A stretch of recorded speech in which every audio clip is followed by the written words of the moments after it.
All right, guys, how's it going out here fishing California with EBA? We're out here talking today about the megabass rods, P5 Destroyer. This is the dark sleeper. I'm not sure if you guys can, let's see, if you can see that dark sleeper. This is P5. Now, P5 stands for phase 5, which means this is a 5th generation rod. So this is their top of the line rod, and it's also their best-selling rod. And it's my favorite of their lineup, the Destroyers in general, whether it's P4s, P3s, P5s, but I like the P5s more than anything else. They're lighter than anything else. So today we're going to talk about this rod. We've been fishing it. We've added a small hook keeper right here, just a test run right there to put on the rod. But all my other P5s I left stock and didn't add that. But this rod right here, they say it's dark sleeper rod. It's good for 1/4 ounce to 1 ounce. That's a broad range, so that's a big spectrum of different baits and weights that you can throw. A lot of people are throwing swim baits that are the dark sleeper, as we just talked about, or other swim baits in that same spectrum as the dark sleeper comes in. So I would recommend any soft plastic swim bait on the rod, as well as medium-sized soft plastics, anything that weighs up to 1 ounce. I would also recommend some hard bait, swim baits, but I've thrown some lipless on this playing around. I've thrown square bills and medium diving crankbaits just to see how the rod handles as backup. It's a f4.5, so it's 4.5 power. A little interesting. A lot of people don't do 4.5. This tries to give a true rating, but this is a parabolic action. It says 7.1x. So what the 7.1x means is it's 7 foot 1 inches long. It's 3.4 ounces in weight, and it handles this small A-rig really well.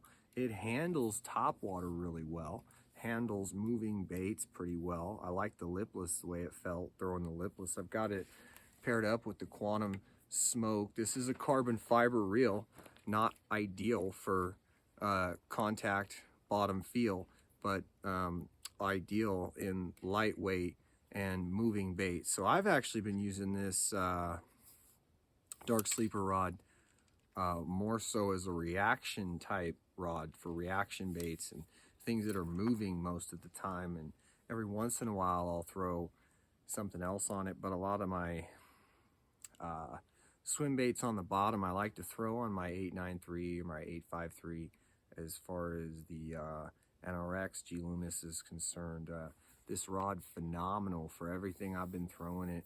It's been, I did try it just a few times with some bottom contact baits, but I'm very well of what the feel of the P5s is. And I would say, if you guys are like, well, what is the difference between a P5 and a megabass, or any, maybe they got whatever, and say your NRX, here's the difference. The feel in this rod is going to be more so in that 8.5 out of, the NRX is going to be that straight, more, it's the best as it gets. So, as good as it gets. So it's a 10 out of a 10. This is going to give you 8.5 on that bottom contact, but because it's graphite, it's actually, 0.1 ounces lighter, but there's some of these rods in this series that are even lighter. Like I got a 2.6 ounce for one of these rods as weight. I weighed it, but it's very light, it's very strong. You got that spectrum you can go with, from a 1/4 ounce all the way to 1 ounce, right? You can throw moving reaction baits as well as bottom contact baits. So it's really versatile. It's strong, and I can't tell you enough good things about this particular rod and all the different ways I've been, fishing with it. I would imagine, I didn't throw much of a jig and pig on it, but it's the same deal as what I was doing with throwing swim baits on the bottom real quick. So it's totally legit rod. I would definitely look into it.